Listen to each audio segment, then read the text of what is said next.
Meu nome é Tori Barré. Eu tinha 30 anos quando me formei no treinamento básico do Exército. 10 semanas acordando às 4h30, exercícios em câmara de gás e aprendendo a desmontar um fuzil M4 em menos de 60 segundos. Eu mereci. Cada quilômetro, cada flexão, cada noite sem dormir na umidade da Geórgia. O dia da formatura em Fort Moore foi brilhante e barulhento. 300 recrutas alinharam-se em formação, uniformes impecáveis, botas lustradas como espelhos. As arquibancadas atrás de nós estavam lotadas. Eu podia ouvi-los antes mesmo de vê-los. Mães chorando. Pais assobiando. Crianças segurando cartazes feitos à mão com letras brilhantes. Olhei por cima do ombro uma vez durante a cerimônia. Setor F, fila 3. Assento 7, 8 e 9. Eu havia dado esses números de assento ao meu pai, à minha mãe e à minha irmã 6 semanas antes. Todas as 3 cadeiras estavam vazias. Após a cerimônia, todos os recrutas ao meu redor desapareceram em meio a uma onda de abraços. Eu fiquei em formação, segurando meu certificado, observando. A mãe de uma desconhecida se aproximou, colocou a mão no meu ombro e disse: "Estamos orgulhosos de você, querida." Mas as cadeiras vazias eram apenas o começo.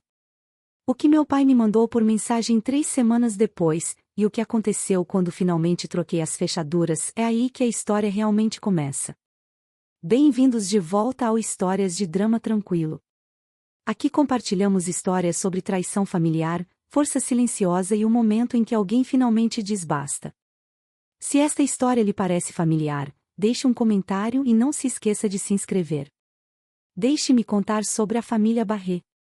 Meu pai, Rei Barré, era encanador em Collinsville, Illinois. Ganhava $62.000 por ano. Era dono da casa própria. Dirigia uma Ford F-150 que lavava todo domingo como se fosse um ritual religioso. Ele era o tipo de homem que mantinha um registro de cada centavo gasto com os filhos. Não no papel. Na cabeça. E nunca deixava ninguém esquecer o total. Minha mãe, Diane, era dona de casa e sempre deixava a decisão para o rei. O que comer? Para onde ir nas férias? Qual filha merecia o quê? Ela tinha opiniões, mas as guardava no mesmo lugar onde guardava a porcelana fina, atrás do vidro, apenas para exibição. E então havia a Megan. Minha irmã mais velha. 3 anos à minha frente em tudo, exceto em responsabilidade. Megan ganhou o vestido novo para o baile de formatura. Eu mandei ajustar a barra do dela. Megan ganhou $2.000 para comprar seu primeiro carro. Eu ganhei a passagem de ônibus e uma sugestão para me candidatar a uma vaga no Dairy Queen da Rota 9. Quando Megan se mudou para seu primeiro apartamento, nossos pais pagaram o depósito. Quando me mudei para o meu pai disse: "Você é inteligente. Você vai dar um jeito."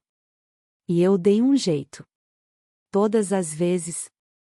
Antes de ir para o treinamento básico, dei aos meus pais uma chave reserva da nossa casa, a minha e a do Jake. Tínhamos comprado 2 anos antes com o empréstimo do Departamento de Assuntos de Veteranos e minhas economias de 6 anos como coordenador de logística civil. Entreguei a chave ao meu pai na mesa da cozinha e disse: "Só para o caso de você precisar dar uma olhada na casa enquanto eu estiver fora." Ele pegou sem agradecer. Colocou no chaveiro como se fosse algo natural. Eu deveria ter prestado atenção nisso. Me alistei aos 28 anos. As pessoas me perguntavam por que tão tarde. A resposta sincera era que passei meus 20 e poucos anos fazendo o que minha família deveria ter me ajudado a fazer aos 18. Paguei minha faculdade na Southern Illinois University, me formei em gestão logística, e trabalhava em 3 empregos simultaneamente. Turno da manhã em um armazém. À tarde, dava aulas particulares no centro de redação do campus. Nos fins de semana, trabalhava em uma empresa de catering. Me formei com $11.000 em dívidas estudantis e sem um centavo sequer dos meus pais. A lógica do meu pai era simples. Megan precisava de ajuda porque Megan tinha dificuldades. Eu não precisava de ajuda porque eu não tinha dificuldades. O fato de eu não ter dificuldades porque me esgotava no trabalho era um detalhe que ele preferia ignorar. Depois da faculdade, trabalhei para uma empresa de logística em Saint Louis. Bom emprego, estável. Mas eu queria mais estrutura, mais propósito. Jake tinha servido 4 anos no exército antes de nos conhecermos, e ele falava sobre isso como algumas pessoas falam sobre o lugar que as moldou. Então, aos 28 anos, entrei no escritório de um recrutador e me alistei. Meu pai deu de ombros. Bem, essa é a sua escolha. Minha mãe disse, só tome cuidado, querida. Megan perguntou, isso significa que você não estará presente na minha festa de noivado? Antes de ir para Fort Moore, configurei uma transferência automática, $400 por mês da minha conta corrente para a do meu pai. Ele nunca pediu diretamente, mas todo dia de ação de graças ele comentava como as coisas estavam apertadas, como o IPTU tinha subido de novo, como a Megan precisava disso ou daquilo. Então, configurei um pagamento automático por culpa, depositado no primeiro dia de cada mês. Também paguei o cartão de crédito da Megan 2 vezes, $1.200 na primeira vez e $2.300 na segunda. Ela disse que me pagaria de volta. Nunca mais tocou no assunto. O treinamento básico reduzia tudo ao essencial. Você aprendia quem você era quando ninguém estava olhando e ninguém estava ajudando. Todo domingo, eu tinha 10 minutos para ligar para casa. O exército nos dava esses minutos como água racionada, preciosos, medidos, nunca suficientes. Liguei para minha mãe toda semana. Na primeira semana, ela perguntou como eu estava. Contei a ela sobre os sargentos instrutores, o quartel, a argila vermelha da Geórgia que manchava tudo. Ela ouviu por uns 90 segundos e depois mudou de assunto. Megan encontrou um lugar, a Granville Estate. É lindo, Tori. $300 por. Na terceira semana, liguei novamente. Meu pai atendeu o telefone da Diane. Sua mãe está em uma degustação de bolos com a Megan. Vou dizer a ela que você ligou. Ele desligou antes que eu pudesse dizer qualquer coisa. A ligação durou 41 segundos. Na quinta semana, tentei ligar diretamente para o celular do meu pai. Ninguém atendeu.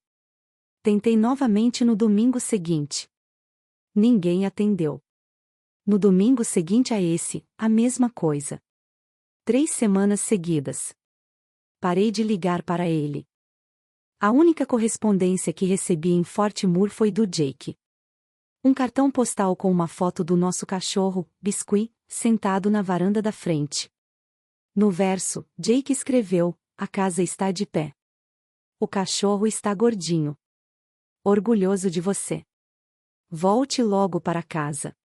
Guardei aquele cartão postal no bolso da minha calça cargo por 5 semanas. A sargento instrutora Rives percebeu.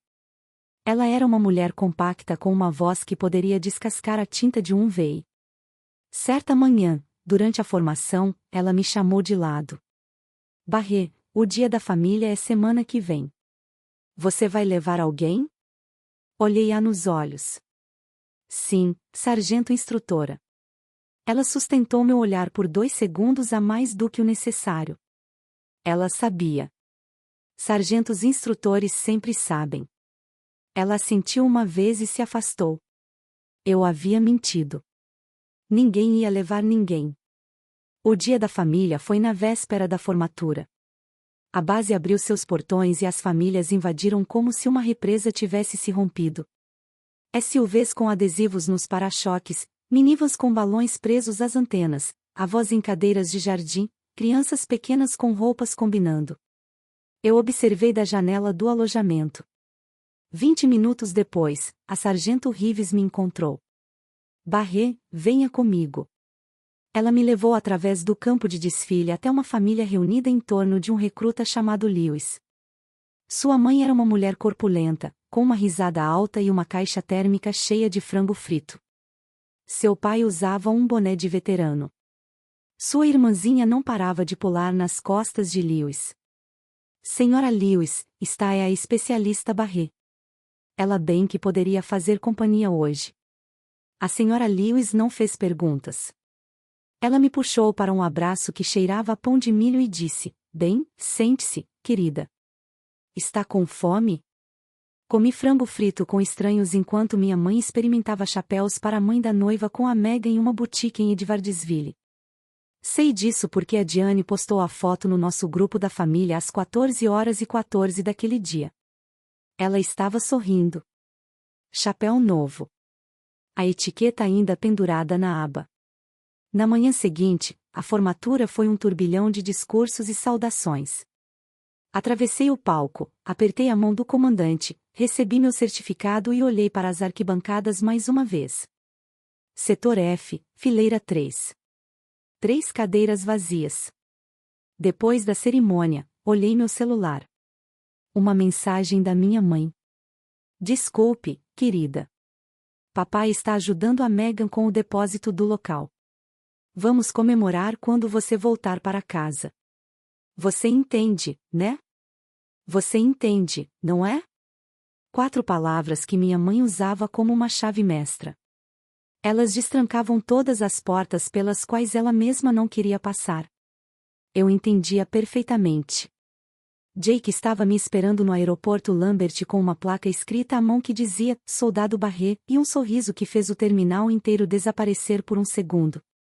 Ele me abraçou na área de retirada de bagagens. Um abraço longo e apertado. O queixo dele no topo da minha cabeça. "Sinto muito que eles não tenham vindo, Tori." "Eu sei." Fomos para casa de carro. Biscuit quase me derrubou na porta da frente.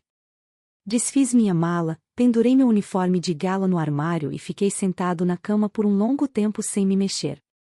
No dia seguinte, dirigi até a casa dos meus pais, a 15 minutos de distância. Diane abriu a porta de roupão, com uma xícara de café na mão e uma expressão surpresa. "Ah, Tori, quando você voltou?" "Ontem." "Bem, entre." "Seu pai está na sala de estar." Ray estava assistindo a um jogo dos Cardinals. Ele olhou para cima, assentiu com a cabeça e disse: "E aí, garota? Você emagreceu?" Foi só isso. Sem parabéns. Sem perguntas sobre o treino. Sem mencionar a formatura que eles perderam. Ele voltou a prestar atenção no jogo. 20 minutos depois, Megan apareceu. Ela tinha uma pasta branca com uma etiqueta na lombada que dizia "Casamento Barret-Colley" em letras douradas. Sentou-se à mesa da cozinha e falou sobre a disposição das mesas por 30 minutos seguidos. A florista estava cobrando um preço exorbitante. O DJ queria um depósito até sexta-feira. Os vestidos das madrinhas vieram no tom errado de rosa. Ela não me fez uma única pergunta sobre o treinamento básico. Sentei-me ali, ouvindo, e senti algo mudar dentro de mim. Não exatamente raiva, mas como uma fechadura se abrindo. Uma porta contra a qual eu vinha lutando há anos, de repente se escancarando. No caminho para casa, verifiquei o aplicativo do meu banco. A transferência automática de $400 havia sido processada no dia 1º. Como todos os meses. Nenhuma confirmação. Nenhuma mensagem de agradecimento. Apenas um débito automático e uma caixa de entrada vazia. Descobri sobre a garagem numa terça-feira. Jake tinha mencionado isso de passagem por telefone durante o treino, mas não deu muita importância. Seu pai trouxe umas coisas. Disse que precisava do espaço. Imaginei 1 ou 2 caixas. Talvez uma vara de pescar. Quando abri a porta da garagem, parei de andar. Ray tinha trazido metade do seu galpão para dentro. 3 varas de pesca penduradas num suporte de parede que ele tinha parafusado na minha parede de gesso. Uma caixa de ferramentas Craftsman vermelha, com 6 gavetas, daquelas que pesam 136 quilos quando cheias. Um frigobar ligado na minha tomada, zumbindo. Uma mesa dobrável com a caixa de pesca dele aberta em cima. 2 caixas de papelão sem etiquetas encostadas na parede do fundo. Jake se aproximou por trás de mim. Isso aconteceu por volta da 3ª semana. Ele furou a minha parede. Ele tinha a chave reserva. Ele veio aqui quando eu estava no trabalho. Liguei para meu pai naquela noite e mantive a voz calma. Pai, você guardou um monte de coisas suas na nossa garagem. Eu tinha a chave, não tinha? A casa ficou vazia metade do dia. Precisava do espaço. Você furou a parede de gesso. São só algumas buchas. Calma. Não discuti. Desliguei o telefone e passei os 45 minutos seguintes fotografando cada item na garagem. Cada foto tinha a data e a hora registradas. Fiz uma lista em um bloco de notas amarelo, item, condição, valor aproximado. 3 páginas. Depois, abri o aplicativo do meu banco e cancelei a transferência automática de $400. Imediatamente. Não contei para ninguém. Nem para o Jake, nem para Diane, nem para o rei. Simplesmente fechei a torneira e esperei para ver quanto tempo levariam para perceber que a água tinha parado de correr. Levou 11 dias. 11 dias depois de eu cancelar a transferência, minha mãe ligou. Tori, querida, seu pai checou a conta. O depósito não caiu este mês. Eu cancelei, mãe. Silêncio, não aquele silêncio confortável, mas aquele em que você consegue ouvir alguém recalculando toda a sua estratégia em tempo real. Você não pode fazer isso. Seu pai depende desse dinheiro. Papai ganha $62.000 por ano. Ele quitou a casa em 2019. A caminhonete dele tem 3 anos. Ele não depende dos meus $400. Não é essa a questão. Família ajuda família. Família aparece, mãe. Ela ficou em silêncio novamente. Então veio a mudança de tom. Suave. Ensaiada. Do jeito que ela sempre fazia. Depois de tudo que fizemos por você, Tori. Depois que seu pai trabalhou em turnos duplos para garantir um teto sobre sua cabeça. O que especificamente você fez por mim que não fez por Megan? Diga uma coisa. Ela não conseguiu. Não porque não houvesse resposta, mas porque a resposta era o problema. 10 minutos depois, meu telefone tocou de novo. Era o rei. O que aconteceu com você cortando o dinheiro? Eu cancelei a transferência automática. São $400 por mês, Tori. O casamento da sua irmã é daqui a 2 meses e você está fazendo isso agora? O casamento da Megan não tem nada a ver com a minha conta bancária. A família aparece, Tori. A família se mobiliza. Você não apareceu na minha formatura, pai. 5 segundos de silêncio. Eu os contei. Então a ligação caiu. Coloquei o telefone no balcão da cozinha. Jake ergueu os olhos do sofá. Correu tudo bem? Mais ou menos como eu esperava. Ele assentiu e voltou para o livro. Biscuit se aproximou e apoiou a cabeça no meu colo. Cocei atrás das orelhas dela e fiquei olhando para a parede. O primeiro dominó tinha caído. Eu conseguia ouvir os outros começando a balançar. Tori acabou de cortar a mesada. O pai dela já está furioso. Mas o que acontece quando chega o pedido de casamento de verdade, aquele que muda tudo? Você não vai acreditar na mensagem que ele mandou para ela em seguida. Se você ficou interessado, inscreva-se no canal para não perder nenhum detalhe. 3 semanas depois, numa manhã de sábado de outubro, meu celular vibrou na mesa de cabeceira. Eu estava preparando ovos. Jake estava à mesa lendo as notícias no tablet. Biscuit estava embaixo da mesa, esperando por restos de comida. Manhã normal, vida normal. Atendi o telefone. Era uma mensagem do meu pai. Tori, preciso de $8.000 para o casamento da sua irmã. O depósito do local vence na sexta-feira. Envie para minha conta. Li 2 vezes. Não porque não tivesse entendido, mas porque queria ter certeza de que não estava interpretando mal a audácia. Sem saudação. Sem, como vai? Sem, você consideraria? Apenas, preciso e envie. Do jeito que você mandaria uma mensagem para alguém pedindo para buscar roupa na lavanderia. Caminhei até Jake e estendi meu celular. Ele leu, largou o tablet e tirou os óculos. Ele não pode estar falando sério. Ele está falando muito sério. Abri o Instagram, o perfil da Megan, a última publicação dela do dia anterior. Uma selfie no espelho em uma loja de noivas, experimentando um vestido com cauda catedral. Ela marcou a loja. Cliquei no link. O vestido custava $4.200. Ela estava experimentando um vestido de $4.200 enquanto nosso pai me mandava mensagens pedindo um de $8.000.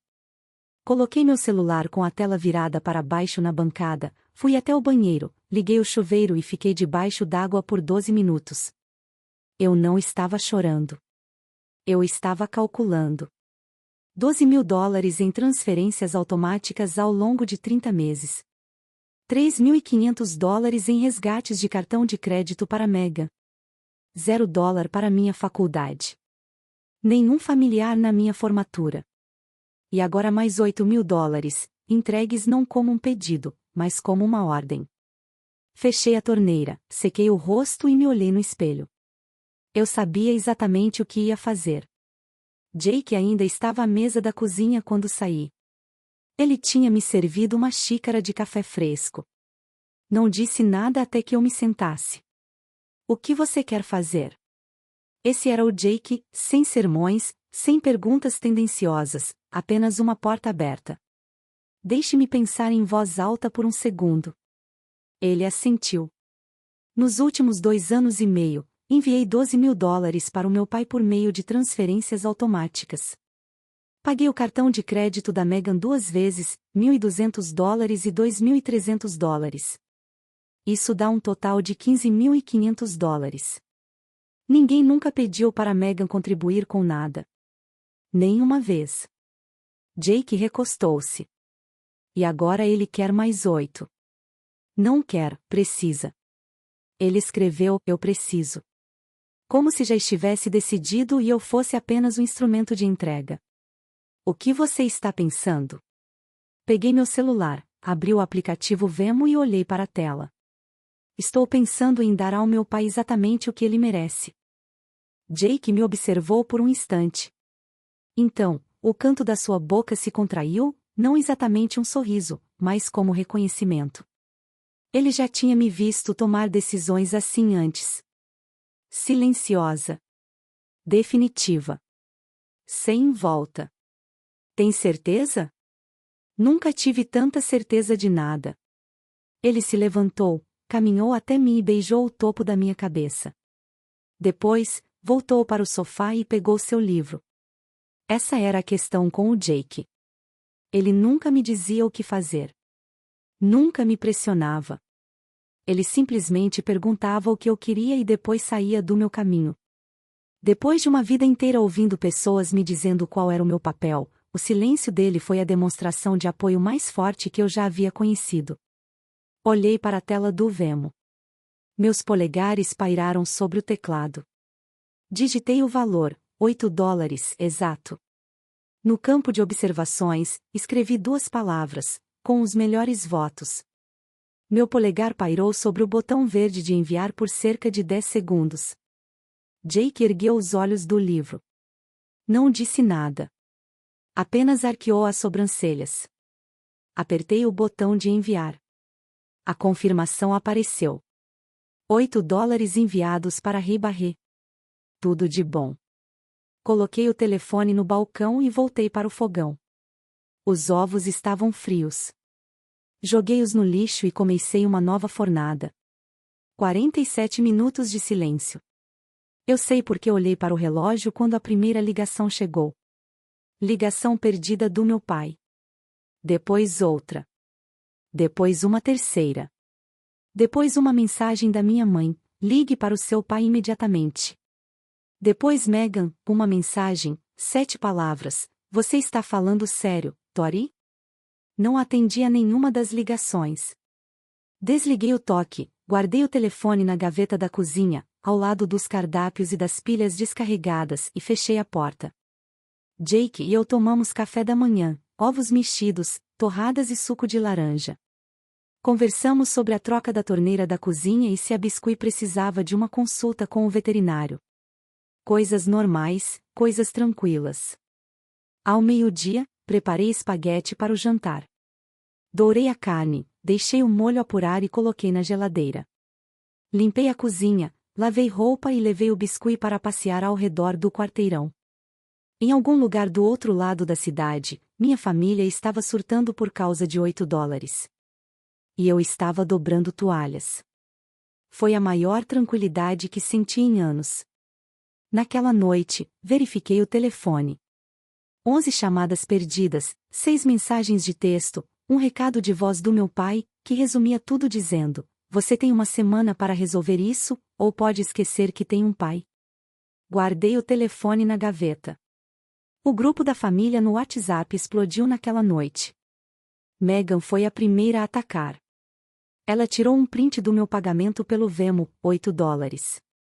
Felicidades. E postou no chat sem legenda, só a imagem. Deixou que falasse por si só. Tia Glória respondeu em menos de 1 minuto. Isso é cruel, Tori. Seu pai pediu ajuda e você zombou dele. Tio Frank, ele pediu educadamente. Você deveria ter vergonha. Minha mãe, eu te criei melhor do que isso. Prima Amy não disse nada. Ela nunca dizia nada naquela conversa. As mensagens se acumularam rapidamente, 14 em 20 minutos.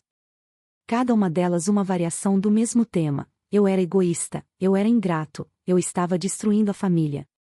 Nenhuma delas mencionou a formatura.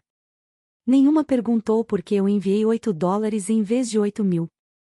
Nenhuma questionou se o pedido em si era razoável. Então vi o comentário que me deixou perplexo. Tio Frank, respondendo à captura de tela da Megan: o rei ainda tem a chave da casa dela. Talvez ele devesse ir lá e falar com ela pessoalmente. Li 3 vezes. Deixei as palavras assentarem. Meu pai tinha uma chave da minha casa. Meu tio sugeriu que ele a usasse para aparecer sem ser convidado, e ninguém no chat viu nada de errado nisso. Olhei para Jake do outro lado da sala. Ele estava mexendo em algo no celular, prestando atenção apenas parcialmente. Levantei o meu para que ele pudesse ver a tela. Ele leu a mensagem de Frank. Seu maxilar se contraiu. Precisamos trocar as fechaduras, eu disse. Ele já estava pegando a jaqueta. Hoje à noite, eu disse. Ele assentiu. Volto em 30 minutos. A porta se fechou atrás dele. Sentei-me na casa silenciosa e fiquei atenta ao som da tranca que ele estava prestes a trocar. Jake voltou da loja de ferragens com uma sacola da Home Depot. Uma nova fechadura Kwikset, de níquel escovado. Uma nova maçaneta com teclado numérico. Um novo código de 4 dígitos para o controle remoto da porta da garagem. Ele começou pela porta da frente. Entreguei-lhe as ferramentas da gaveta da cozinha enquanto ele trabalhava de joelhos sob a luz da varanda. Enquanto ele trabalhava com a furadeira, fui até a garagem. Cataloguei tudo o que meu pai havia deixado para trás. 3 varas de pesca. Uma caixa de pesca com a trava quebrada. A caixa de ferramentas vermelha da Craftsman, com 6 gavetas, completamente cheia. Um frigobar, ainda funcionando, com 4 latas de Budweiser dentro. Uma mesa dobrável. 2 caixas de papelão sem etiqueta. Fotografei cada item com meu celular, data, hora, todos os ângulos. Fiz uma lista em um bloco de notas: item, condição, valor estimado. Coloquei a lista em uma pasta de papelão e a deixei na bancada da cozinha. Então mandei uma mensagem para o rei. Uma mensagem. Medida. Sem emoção. Seus pertences estão na nossa garagem. Você tem 7 dias para agendar a retirada durante o dia. Estaremos em casa. Ligue antes. Nenhuma resposta. Jake terminou a porta da frente às 9h15. Ele foi até o teclado da garagem, trocou o código e testou 2 vezes. Depois, Verificou todas as fechaduras das janelas da casa, porque esse era o Jake. Às 9h40, ele voltou para a sala de estar. Tudo pronto. Fechadura nova, maçaneta nova, código novo para a garagem. Obrigado. Ele sentou-se ao meu lado e fez uma pausa. Encontrei algo na caixa de ferramentas do seu pai. Ele ergueu uma chave, de latão, recém-cortada. Uma cópia da chave reserva, escondida na gaveta de baixo, sob um pano de oficina. Uma cópia da cópia. Meu pai tinha feito uma chave reserva da minha casa sem me contar. Peguei-a da mão de Jake e joguei no lixo. Foi o grupo de bate-papo que me desestabilizou. Não há as mensagens novas, as antigas. Depois que Megan postou a captura de tela do Vemo, comecei a percorrer as mensagens antigas do grupo da família. Não sei o que eu estava procurando. Talvez evidências, talvez contexto. Talvez eu só precisasse ver o padrão exposto, preto no branco. Encontrei isso há 4 meses. Uma conversa da semana em que anunciei meu alistamento. Megan escreveu: se a Tori for para o treinamento básico, quem vai me ajudar com o casamento? Minha mãe respondeu: não se preocupe, ela ainda vai mandar dinheiro. Ela sempre manda. E então meu pai, 6 palavras, digitou às 23h47 de uma terça-feira: essa garota tem sido nosso plano B desde que conseguiu seu primeiro emprego aos 16 anos. Plano B, li 3 vezes. Depois li de novo. Continuei rolando a tela. 2 anos antes, uma conversa sobre Megan precisar de um carro. Hey, Megan precisa do carro. A Tori dá um jeito. Ela sempre dá. Diane, me sinto mal. Será que a gente devia pelo menos oferecer ajuda com o aluguel dela? Hey, ela está bem. Ela sempre está bem. Ela está sempre bem. Porque eu tinha que estar. Porque ninguém me deu a opção de não estar. Fiquei sentada no meu carro na garagem por um longo tempo. O novo código da garagem brilhava em verde no teclado. O motor estava desligado. A luz interna havia se apagado. Eu estava sentada no escuro, lendo mensagens que nunca deveria ter visto. As palavras da minha mãe na formatura ecoaram na minha mente. Você entende, não é? Agora eu entendia. Eu entendia tudo. Eu nunca fui a filha que eles esqueceram. Eu era a filha com quem eles contavam para se esquecer. Aquela que sempre dava um jeito. Aquela que sempre mandava o dinheiro. O plano B. Deixei-me chorar por uns 5 minutos. Depois parei. Enxuguei o rosto com a manga. Respirei fundo 3 vezes. Já tinha chorado o suficiente por pessoas que nunca choraram por mim. Entrei. Jake estava sentado à mesa da cozinha com o laptop aberto, sem realmente prestar atenção nele. Coloquei meu celular sobre a mesa e o deslizei em sua direção. Leia as capturas de tela. Ele pegou o celular. Deslizou a tela. Sua expressão não mudou muito, mas eu reconheci seus sinais, o jeito como seu queixo se moveu para a esquerda, como sua respiração ficou mais lenta. Ele estava com raiva. Mas ele se controlava da mesma forma que controlava tudo. Firme. Contido. Como um homem que aprendeu há muito tempo que perder o controle não resolve nada. Ele desligou o telefone. Plano B. Desde os 16 anos, aparentemente. Ele não pediu desculpas. Não disse o que achava que eu deveria fazer. Apenas colocou a mão sobre a minha e a deixou ali. Ficamos sentados assim por um tempo. O relógio da cozinha fazia tic-tac. Biscuit roncava debaixo da mesa. Lá fora, o aspersor de alguém ligou. Comecei a fazer uma lista mental. Todas as vezes que fui eu quem resolveu tudo. Cada vestido de segunda mão. Cada bolsa de estudos para a qual me inscrevi porque não pagavam. Cada telefonema de domingo em que eu só ouvia os planos da Megan em vez de alguém perguntar sobre os meus. O baile de formatura. O carro. O depósito do apartamento. Os resgates do cartão de crédito. A transferência automática. $15.500. Esse era o valor. E não incluía as coisas que o dinheiro não podia medir. Já entendi tudo, eu disse. Jake apertou minha mão uma vez. E agora? As coisas dele ainda estão na garagem. Ele tem mais 4 dias para buscá-las. E se ele não vier? Então não vai. Levantei, lavei minha caneca de café e fui para a cama. Dormi profundamente naquela noite. Sem sonhos. Aquele tipo de sono que a gente tem quando finalmente termina de lidar com algo importante. Faltam 4 dias para o fim do expediente. 5º dia. Nenhuma notícia do rei sobre a retirada das coisas dele. Cheguei do trabalho no escritório de logística da base. A caminhonete do Jake estava na entrada da garagem. Tudo parecia normal pela frente. Lá dentro, Jake estava à mesa da cozinha com o laptop aberto. Ele o virou para mim sem dizer nada.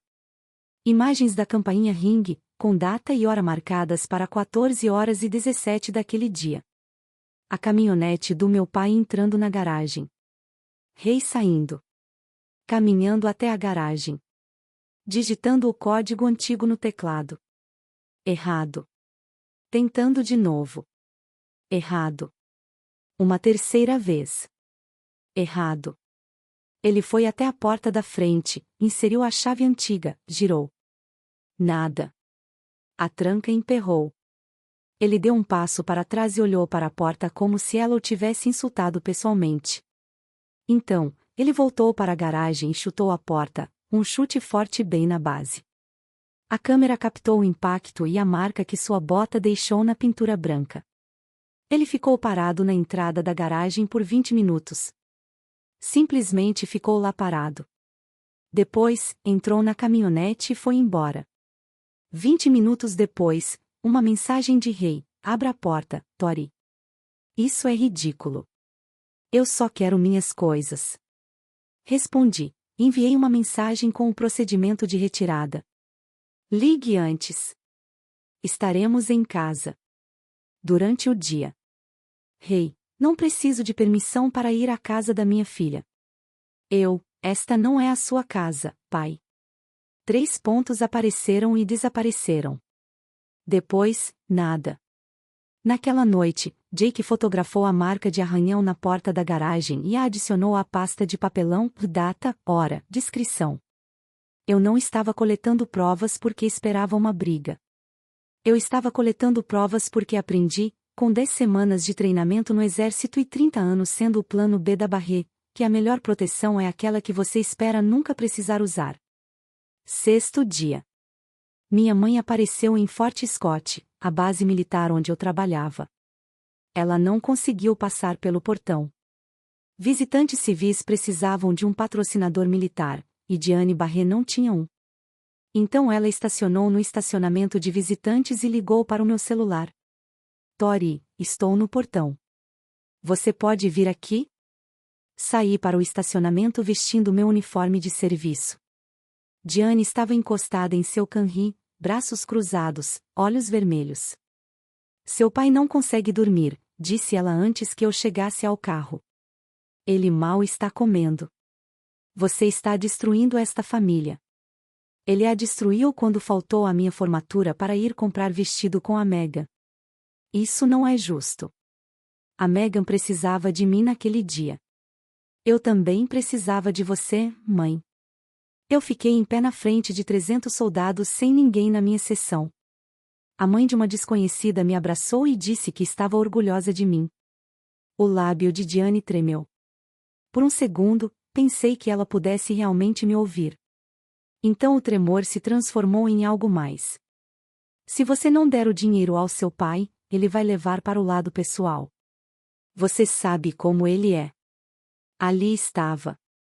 Não era um pedido de desculpas, nem um reconhecimento, era uma advertência disfarçada de preocupação, mas carregando o peso de uma ameaça. Ele pode conseguir o que quiser, mãe. A resposta é não. Ela me encarou por um longo tempo. Depois, entrou no carro, Fechou a porta e foi embora sem dizer mais nada. Fiquei parada no estacionamento, observando o canri dela desaparecer na via de acesso. Ela dirigiu 45 minutos para chorar no estacionamento de uma base militar. Ela nunca tinha dirigido 4 horas para me ver me formar. Voltei para dentro e sentei à minha mesa. Minhas mãos tremiam, mas minha voz não falhou nenhuma vez. Me apeguei a isso. 7º dia, o prazo final. Rei nunca ligou para combinar um horário de coleta, nunca mandou mensagem, nunca enviou ninguém em seu nome. Enviei uma última mensagem naquela manhã, o prazo de 7 dias expirou. Seus itens estão encaixotados e na garagem.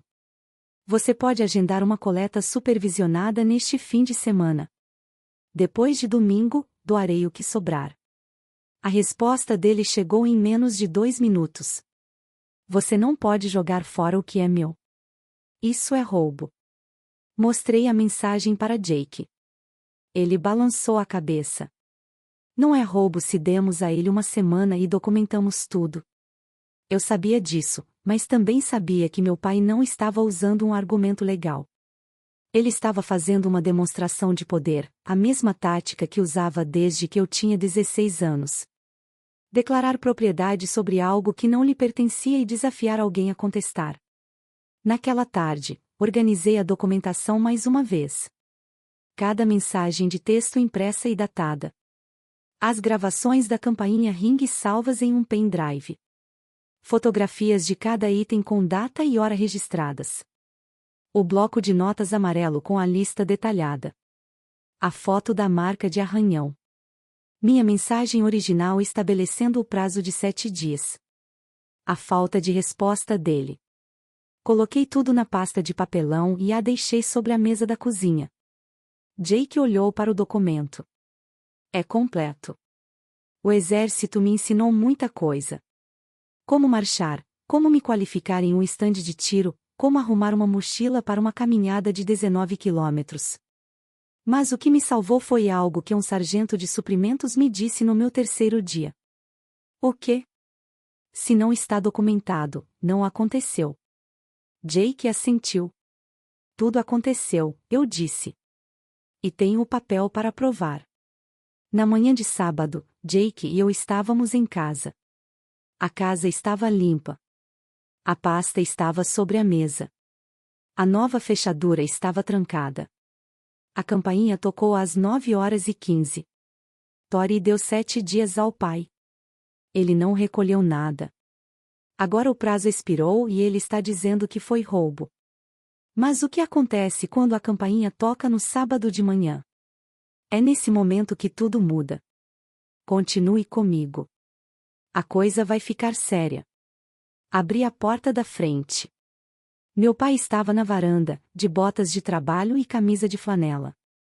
Mãos ao lado do corpo, maxilar travado. Atrás dele, na entrada da garagem, minha mãe estava sentada no banco do passageiro da caminhonete, com o motor ligado. Quero minhas coisas, disse ele. Entrem pela porta da frente. Nós os acompanharemos até a garagem. Ele não se mexeu. Não vou ser escoltado na casa da minha própria filha como um criminoso. Você não está sendo escoltado. Nós estamos presentes. São coisas diferentes. Ele olhou por cima do meu ombro para Jake, que estava parado no corredor. Algo mudou em sua expressão, não exatamente raiva. Calculista. Então ele atravessou a porta. Acompanhamos ele até a garagem. Jake abriu a porta pelo painel interno. As caixas estavam enfileiradas contra a parede. Organizadas e etiquetadas. Cada vara de pesca embrulhada em plástico bolha e etiquetada. A caixa de ferramentas limpa, gavetas fechadas. O frigobar desligado da tomada, limpo e descongelado. A caixa de pesca fechada e colocada em cima das caixas etiquetadas. Rei parou na porta e ficou olhando. Ele esperava o caos. Esperava que suas coisas fossem jogadas em sacos de lixo ou empilhadas na entrada da garagem. Esperava ficar indignado. Em vez disso, tudo estava catalogado, organizado, pronto para ser recolhido. Precisão militar. Ele não agradeceu. Ele foi primeiro até a caixa de ferramentas e abriu a gaveta de baixo. Apalpou por baixo do forro. Olhou para mim. A chave sumiu. Eu achei, disse Jake. A gente se livrou dela. As narinas de Ray se dilataram. Ele fechou a gaveta e começou a carregar a caminhonete. Eu lhe entregava os itens conforme ele precisava. Nenhum de nós disse uma palavra. Os únicos sons eram o arrastar das caixas no concreto e o rangido da tampa traseira sob o peso. No meio do caminho, ele parou. Virou-se lentamente, encostou-se na traseira da caminhonete e cruzou os braços. Você se acha tão esperta. Sua voz era baixa, controlada, mas por pouco. Trocou as fechaduras, cortou a mesada, mandou sua mãe embora chorando de um estacionamento. Não disse nada. Esperei. Eu te criei, Tori. Coloquei comida na mesa por 18 anos. Mantive um teto sobre sua cabeça. Eu te ensinei a andar de bicicleta e a trocar um pneu. E é isso que eu ganho? $8 e uma tranca? Você não veio à minha formatura, pai. Ele acenou com a mão como se eu tivesse dito algo trivial. Foi treinamento básico. Isso não é uma formatura de verdade. O casamento da sua irmã foi um evento de verdade, um marco de verdade, algo que realmente importou. Não foi uma formatura de verdade. Ele falou como se 10 semanas de treinamento, exercícios em câmara de gás e qualificação com fuzil fossem um acampamento de verão. Como se ficar em formação enquanto um sargento colocava minha insígnia de patente não fosse nada. Jake deu um passo à frente. Senhor, com todo o respeito, sua filha serviu ao país. Aquela cerimônia foi real. Reergueu o dedo e apontou para o peito de Jake. Isso é entre mim e minha filha. Não se meta. Entrei no meio deles. Sem pressa. Sem agressividade. Apenas ocupei o espaço. Pai, o Jake é da minha família. Ele apareceu. Você não. A mão de Ray caiu. Seu rosto passou por 3 expressões em 2 segundos, surpresa, depois raiva, e então algo que eu nunca tinha visto antes. Algo próximo ao medo. O medo de um homem que acabará de perceber que sua autoridade não tinha mais barreiras para se propagar. Ele carregou a última caixa sem dizer uma palavra. Bateu a porta traseira. Entrou na caminhonete. Minha mãe olhava fixamente para frente através do para-brisa. Ela não olhou para mim. A caminhonete arrancou. A rua ficou silenciosa. Segunda-feira de manhã. Meu telefone tocou às 8h45. Era a Megan. Primeira vez que ela me ligava diretamente desde o incidente com o Vemo. Quase não atendi.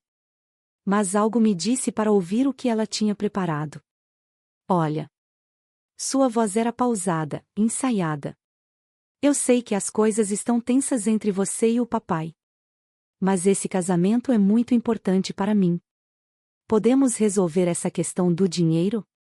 Eu não estou pedindo os $8.000 inteiros. Até 3.000 já ajudariam. O que você contribuiu para minha formatura, Megan? O quê? Foi o treinamento básico. Todo mundo faz treinamento básico. E todo mundo tem um casamento. Nem todo mundo pede $8.000 para a irmã pagar por ele. Silêncio. Eu conseguia ouvir a respiração dela mudar. O tom fraternal persistia, mas por pouco. Sabe, Tori, você sempre teve inveja de mim desde que éramos crianças. Não se trata de dinheiro. Trata-se de você estar ressentida porque eu tive uma vida mais fácil. Ressentida seria te xingar. O que estou fazendo é dizer não. Tudo bem. A voz dela ficou fria, cortante. O ensaio havia terminado. Então não espere um convite para o meu casamento. Não vou ter alguém lá que me guarda rancor no meu dia especial. Certo. Isso a pegou de surpresa. Ela esperava uma discussão. Esperava que eu me apressasse, pedisse desculpas, implorasse por um convite. Em vez disso, eu disse apenas uma palavra e esperei. Certo. É só isso que você tem a dizer? O que você gostaria que eu dissesse? Ela desligou. Larguei o telefone e tomei meu café. Lá fora, um cardeal estava empoleirado no poste da cerca. Biscuit encostou o nariz na porta de vidro e piou. Eu não tinha planejado ir ao casamento, mas ouvir Megan revogar o convite ainda me afetou de alguma forma. Não no lugar que ela pretendia, apenas de alguma forma. Naquela semana, fiz algo que nunca tinha feito antes. Criei um dossiê. Não para o tribunal, não para um advogado, para clareza. Sentava-me à mesa da cozinha todas as noites depois do trabalho e organizava tudo num único documento. Uma cronologia, factual. Sem adjetivos, sem emoções. Apenas datas e eventos. Transferências automáticas, 30 meses a $400 por mês. Total, $12.000. Resgates de cartão de crédito da Megan, $1.200 e $2.300. Total, $3.500. Apoio financeiro combinado ao longo de 2 anos e meio, $15.500. Número de familiares presentes na minha formatura do treinamento básico, nenhum. Número de dias entre a formatura e a mensagem de texto com os $8.000, 22. Liguei para minha amiga, a Cabo Lewis, a mulher cuja família me acolheu no dia da família. Lu, você lidou com dramas familiares quando estava no serviço militar. Como você resolveu isso? Mantive tudo por escrito. Nunca conversei por telefone se pudesse mandar mensagem. E se eles aparecessem sem serem convidados, eu ligava para a polícia primeiro. Para a polícia? Antecipar-se à história. A primeira pessoa a ligar é quem define a narrativa. Pensei nisso. Então abri o grupo de bate-papo da família e escrevi uma mensagem. Não a enviei. Apenas a escrevi e salvei nas minhas notas. A mensagem era simples, um resumo de tudo. Formatura, o dinheiro, a garagem, a chave reserva, a cópia da cópia, o comentário sobre o plano B que vi no bate-papo. Tudo organizado em ordem, datado e factual. Mostrei para o Jake naquela noite. Ele leu 2 vezes. Não é maldoso, disse ele. É apenas a verdade. É isso que o torna devastador. Salvei o rascunho. O casamento seria dali a 9 dias. Eu saberia quando enviar. O casamento da Megan foi num sábado de novembro. 12 graus, nublado. Aquele tipo de dia que fica lindo em foto se você ajustar a iluminação. Jake e eu ficamos em casa. Eu fiz chile na panela elétrica. Ele varreu as folhas no quintal. Biscuit correu atrás de esquilos. Não mencionamos o casamento uma vez sequer até meu celular começar a vibrar depois das 16 horas. Redes sociais. Amigas da Megan marcando-a nas fotos. Megan de branco, radiante. Rei a acompanhando até o altar com um terno alugado, queixo erguido, orgulhoso. Diane na primeira fila, enxugando os olhos com um lenço de renda. Rolei a tela pelas fotos como quem assiste a um filme sobre estranhos, interessada, talvez, mas distante. Como se estivesse observando a família de outra pessoa. O que, de certa forma, eu estava. Às 5h22, minha prima Amy me mandou uma mensagem privada. Todo mundo percebeu que você não está aqui. Seu pai disse para as pessoas que você estava em missão no exterior e não pôde vir. Em missão? Meu pai disse para 100 convidados do meu casamento que eu estava em missão. Eu estava sentada no meu sofá de calça de moletom, a 6 quilômetros do local da festa, comendo chile. Ele mentiu, acrescentou Amy. E depois um emoji revirando os olhos. Encarei a mensagem. Ele não apenas faltou à minha formatura.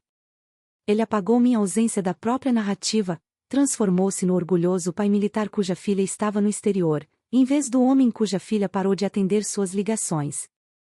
Jake entrou vindo do quintal, com folhas no cabelo. Você está bem? Sim. Acho que estou. E eu estava falando sério. Naquela noite, às 20h14, durante a recepção, abri o grupo de bate-papo da família, colei a mensagem que havia rascunhado uma semana antes, a cronologia, os números, os fatos e cliquei em enviar. Todos os telefones na mesa principal vibraram ao mesmo tempo. O chat bombou em menos de 3 minutos. Tia Glória, como sempre, foi a primeira. Tori, hoje é o dia da Megan. Como você pôde fazer isso? Tio Frank ficou em silêncio. Ele tinha lido o detalhamento financeiro, $12.000 em transferências, $3.500 em resgates de cartão de crédito, $15.500 no total. Ele não postou mais nada pelo resto da noite. Minha mãe, isso é mentira. Nós nunca te chamamos de plano B. Eu não respondi. Eu já tinha dito o que precisava dizer. O documento falava por si só. Às 23h47 daquela noite, Megan mandou uma mensagem, não no grupo, só para mim. Em anexo, uma selfie. Rímel borrado nas 2 bochechas. Vestido de noiva amassado na barra. O fundo parecia um banheiro público. Você arruinou meu casamento. Respondi com uma única frase, eu não estava lá. Como eu poderia arruiná-lo? Ela não respondeu. Meu pai não mandou nada. Nenhuma mensagem, nenhuma ligação, nenhum recado de voz. Silêncio total. Era isso que me deixava inquieto. Eu o tinha visto com raiva. Eu o tinha visto ameaçando. Nunca o tinha visto ficar em silêncio. Naquela noite, Jake e eu assistimos a um filme, algum filme de ação com muitas explosões. Acabei dormindo no sofá na metade. Ele me cobriu com um cobertor e me deixou dormir até de manhã. O domingo foi tranquilo. Não entrei no grupo de bate-papo. Não liguei para ninguém. Levei a biscuit ao parque, comprei mantimentos, voltei para casa e preparei o jantar. Vivi um domingo normal, sem nada de extraordinário. Na segunda-feira, fui trabalhar. Na terça-feira foi a mesma coisa. Na tarde de terça-feira, o telefone da minha mesa tocou. Era a recepcionista do escritório de logística. Especialista Barré, há uma ligação para você na linha 2. É do departamento de polícia de Collinsville. Senti um frio na barriga, mas logo se acalmou. Obrigado. Eu atendo. Senhora, aqui é o policial Davis, do departamento de polícia de Collinsville. Recebemos uma queixa de Raymond Barré referente a pertences em sua residência na Rua El. Ele alega furto de objetos pessoais e trancamento não autorizado no imóvel. Endireitei-me, alinhei os ombros. Minha voz saiu calma e clara, como o exército havia treinado. Oficial, entendo. Posso explicar a situação. Prefere discutir isso em casa? Na verdade, estamos enviando alguém agora, senhora. Pode nos encontrar lá em cerca de 30 minutos? Sim, senhora. Estarei lá. Desliguei o telefone, respirei fundo e liguei para Jake. Meu pai chamou a polícia. 2 segundos de silêncio. Então, vou deixar a documentação pronta. Te encontro em casa. Eu disse ao meu sargento que tinha um assunto pessoal e saí da base. A viagem para casa durou 14 minutos. Mantive as 2 mãos no volante. Verifiquei os retrovisores. Dirigi dentro do limite de velocidade. Meu pai chamou a polícia. Não porque eu tivesse roubado alguma coisa. Não porque eu tivesse ameaçado alguém. Não porque eu tivesse cometido um crime. Porque eu parei de dar dinheiro. Porque eu troquei uma fechadura.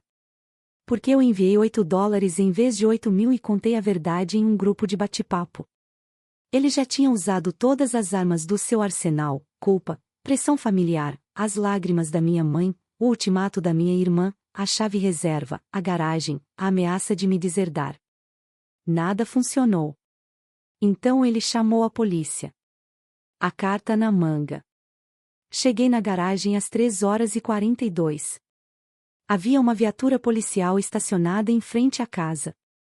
A caminhonete do Jake já estava lá. A luz da varanda estava acesa.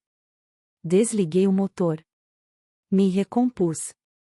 Caminhei até a porta da frente. Era hora de terminar com isso. 2 policiais estavam no saguão. A policial Davis era uma mulher da minha idade, cabelos escuros presos, aparência profissional. Sua parceira, a policial Shen, era mais alta, mais quieta, segurando um bloco de notas. Senhora, recebemos uma denúncia, disse Davis. Poderíamos nos sentar? Claro. Posso oferecer algo? Água. Estamos bem. Obrigada. Estávamos sentados à mesa de jantar. Jake já estava lá com a pasta de papel pardo aberta à sua frente. Ele organizou os documentos em ordem. Como um relatório. Como uma auditoria da cadeia de suprimentos. Porque era isso que fazíamos. Senhores, meu marido tem alguns documentos que vocês podem achar relevantes. Davis olhou para a pasta e depois para Jake. Ele a deslizou para o lado. Primeira página, a mensagem de texto definindo o prazo de 7 dias para retirada, com data e hora registradas, e uma captura de tela impressa. Segunda página, imagens da câmera de segurança da garagem, Ray tentando o código antigo da garagem 3 vezes, tentando abrir a porta da frente com a chave antiga e chutando a garagem. Terceira página, fotografias de todos os itens na garagem, com data e hora registradas e a lista detalhada. Quarta página, escritura do imóvel mostrando que a casa pertencia a Jacob e Tori Barré, únicos proprietários, sem outros nomes. Davis folheou cada página. Shen anotava. Nenhum dos dois falou por cerca de 2 minutos. Davis ergueu os olhos. Senhora, pelo que estou vendo, esta propriedade pertence à senhora e ao seu marido. É isso mesmo? Sim, senhora. Meu pai tinha uma chave reserva, que revogamos. Demos a ele um aviso por escrito de 7 dias para recuperar seus pertences. Ele tentou entrar sem permissão no 5º dia. Documentamos tudo. Davis assentiu lentamente. Ela olhou para sua parceira. Shen retribuiu com um pequeno aceno de cabeça. Senhora, parece ser uma questão civil, disse Davis, não criminal. Do outro lado da rua, a caminhonete do meu pai estava estacionada junto ao meio-fio. Ele estava observando. Batidas fortes na porta da frente. 3 vezes. O policial Davis caminhou até lá e abriu. Ray estava na varanda, peito estufado, mandíbula travada. Ele olhou por cima do ombro dela para dentro da casa. Viu os policiais. Viu a pasta de papel pardo sobre a mesa. Viu-me sentada com as mãos cruzadas. Senhor, entre, disse Davis. Estávamos analisando a situação. Ele entrou. Não tirou as botas. Não se sentou. Essas coisas que ela guardou lá dentro são minhas. Quero-as de volta e quero que ela seja acusada de furto. A voz de Davis permaneceu calma. Senhor, sua filha forneceu um aviso por escrito de 7 dias para a retirada dos pertences. Ela possui documentação comprovando sua tentativa de acessar a propriedade sem autorização. A casa está em nome dela. Legalmente, trata-se de uma questão civil, não criminal. O rosto de Ray ficou vermelho do pescoço para cima. Ela trocou as fechaduras. Eu tinha a chave desta casa. Os proprietários têm o direito de trocar as fechaduras a qualquer momento, senhor. Ele se virou para mim, girou o corpo todo, como um homem que acabará de perder a última carta e estava prestes a virar a mesa. Depois de tudo que fiz por você, depois de ter te criado, é assim que você trata seu pai? Com policiais, cadeados e $8. Olhei para ele. Mantive a voz calma. Mantive a respiração controlada. Você não veio à minha formatura. 3 semanas depois, me pediu $8.000. Levou suas coisas para minha garagem sem pedir. Fez uma cópia da chave da minha casa sem me avisar. Tentou invadir quando troquei as fechaduras. Fiz uma pausa. Deixei o silêncio se instalar. Você ficava dizendo, você entende, né? Sim, pai. Finalmente entendi. Ele abriu a boca. Fechou-a, abriu-a novamente. Suas mãos tremiam, não de tristeza, mas daquele tipo de raiva que não tem para onde ir. Ele olhou para a policial Davis em busca de apoio. Seu rosto estava neutro. Profissional. Davis disse, Senhor, recomendo que combine um horário de comum acordo para recolher os seus pertences restantes. Se houver mais alguma disputa sobre a propriedade, terá de resolvê-la no tribunal civil. Ray se virou e saiu. A porta da frente se abriu de par em par. Ele não a fechou. A porta da caminhonete bateu. O motor roncou. Os pneus deixaram marcas no asfalto. A rua ficou silenciosa. A policial Davis recolheu a papelada e devolveu a pasta para Jake. Senhora, disse ela, parando na porta, a senhora lidou bem com a situação. Muitas pessoas não documentam as coisas como a senhora fez. Obrigada, policial. Mais uma coisa. Se ele voltar à propriedade sem a sua permissão, ligue para nós. Nesse caso, será invasão de propriedade. Eles foram embora. Observei a viatura policial se afastar da janela. Então fechei a porta, girei a nova tranca, encostei as costas na madeira e fiquei ali parado. Jake se aproximou por trás de mim. Ele não disse nada, não me tocou, apenas ficou ali parado, perto o suficiente para que eu pudesse senti-lo, longe o suficiente para que eu tivesse espaço. Está feito, eu disse. Está feito, ele disse. Entrei na cozinha e abri a gaveta ao lado do fogão, aquela gavetinha onde eu guardava elásticos, pilhas extras e uma chave de fenda. Costumava haver um gancho na parede interna do armário, um gancho de latão onde a chave reserva do meu pai tinha ficado pendurada por 2 anos. O gancho ainda estava lá, mas a chave tinha sumido. Eu a joguei fora. Jake jogou a cópia fora. Desparafusei o gancho. 2 parafusos pequenos. Levei uns 30 segundos. Segurei-o na palma da mão, um pequeno gancho de latão. Nada demais. Custava $1,50 em qualquer loja de ferragens. Mas tinha sustentado algo que não pertencia mais ali. Joguei-o na lixeira da cozinha. Caiu em cima da borra de café com um barulhinho. Algumas coisas não precisam mais de um lugar. Naquela noite, Jake e eu sentamos na varanda dos fundos com biscuit entre nós. A vizinhança estava silenciosa, grilos, um cortador de grama ao longe, o tipo de som comum que você só valoriza quando o caos acaba. Verifiquei meu celular. 4 chamadas perdidas da Diane. Uma mensagem da Megan: papai disse que vai te processar. Desliguei o celular e o coloquei com a tela para baixo no apoio de braço. Você acha que eu fui longe demais? Perguntei a Jake. Ele olhou para mim, olhou mesmo, daquele jeito que fazia quando escolhia as palavras com cuidado.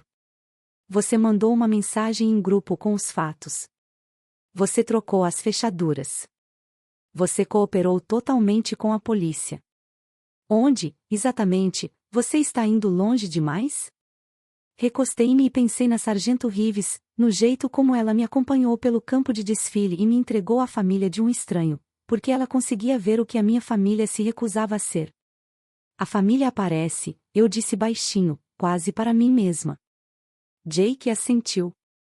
A família aparece. Você apareceu, Jake. Sempre aparecerei. Ficamos sentados ali até a luz se dissipar. Biscuit roncava entre nós. Meu celular vibrou mais uma vez antes de eu desligá-lo completamente. Prima M, oi. Li a mensagem que você mandou no grupo. Eu não fazia ideia de nada disso, o dinheiro, a formatura, nada. Me desculpa, Tori. Me desculpa mesmo.